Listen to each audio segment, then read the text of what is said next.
In today's video, how IFBB Bikini Pro Natalie Matthews gets her protein as a vegan.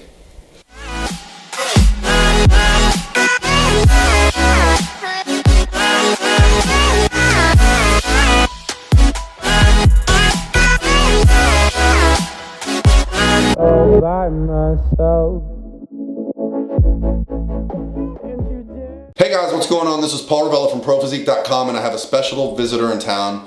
We just got done with the Fall Female Physique Seminar here in Tampa, Florida, and my favorite vegan, Natalie Matthews, flew in just for the event to help out, and we had a wonderful time. Yeah, we had a lot of fun. And before she skips town, I thought it would be fun to get her on the channel to discuss what it's like to be a vegan, and a pro vegan at that, because last year Natalie earned pro status as an IFBB Bikini Pro, and we're currently getting ready for her pro debut in 2019. Yep, very excited about that. And I think you and I can both agree the most common question then when it comes to vegans is, how the heck do you get protein and not have your fats or your carbs be kind of out of whack with what's considered a normal macro ratio range for competitive athletes? Absolutely. Right? Well, first of all, when I look at my plate, I'm not looking at it like my protein, carbs, and fat. I look at my plate as a whole, because in the plant kingdom, everything contains protein. So if you're eating enough,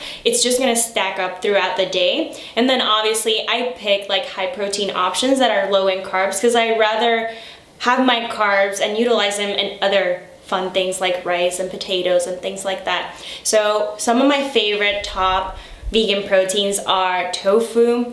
Tofu is really, really low in carb, and if you actually pick a high protein tofu, it's really amazing. It's probably like 22 grams per serving. Yep.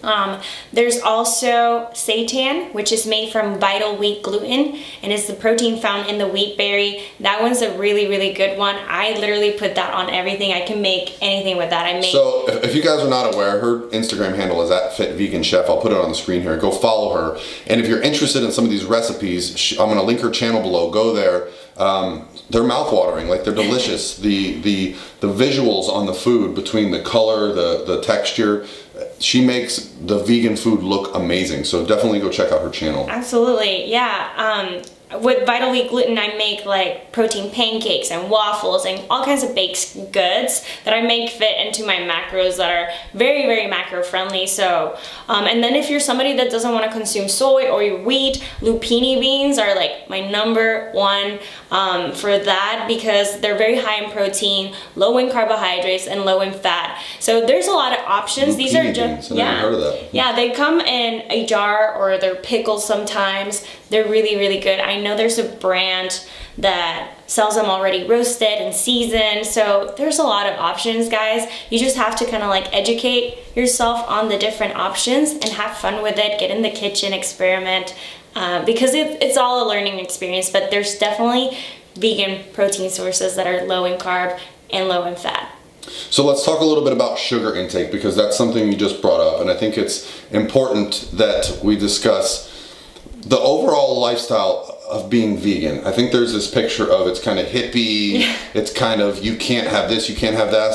Why don't you talk about some of the fun foods that you actually are able to eat being a vegan, because I was kind of surprised by this. Yeah, I literally can eat everything that you eat. I eat it vegan. So I eat donuts. Obviously, I don't eat donuts every day, but you know, like I can enjoy those foods. Oreos, you told me are vegan? Yeah, there's so many accidentally vegan foods that you probably already have in your pantry. So when I get people asking me like, oh, I would love to do that, but I could never do it, I would never eat vegan, they assume that I eat just salads and carrots. Right. But I eat a variety. Yes, I eat the majority of my calories from Whole Foods. I kind of approach flexible dieting. I'll probably take some screenshots from your Instagram and put them on the screen here, so just so you can see what I'm talking about when it comes to like the food looks so appetizing. Yeah, and that's what I do just so I can educate people that there's so many options. Like I approach flexible dieting with an 80-20 approach, like 80% whole foods, 20% fun foods. Sounds familiar. Yeah, so I have a lot of fun with it, like even throughout my prep, and that's how I made this into my lifestyle. And I'm an educator. I like to educate people on how easy it is. So yeah, definitely check out my channel. I have tons of recipes, really easy ones to follow. Awesome. All right, guys, so I'm going to link her channel below. If you have any other questions for her, let me know, because I'm going to be seeing her throughout the year so we can do more of this video series. You know, I love educating people. I wish Lauren was available. We would have had you on the podcast, but we'll have you back to have you on the podcast. Absolutely. And you're going to be in San Diego. Yeah, next week. Yeah, so if you're in the San Diego or California area and you want to see her in person, she's actually going to be cooking and preparing food at the San Diego Fit Expo. Yes. So you can actually learn a lot at that. So go check out Natalie's channel. Go see her in San Diego if you're going to be around. And I think we'll be at the LA Fit Expo in January together. So that too. Yeah. We'll get there. So you guys have a great day, and I'll talk to you tomorrow. Bye.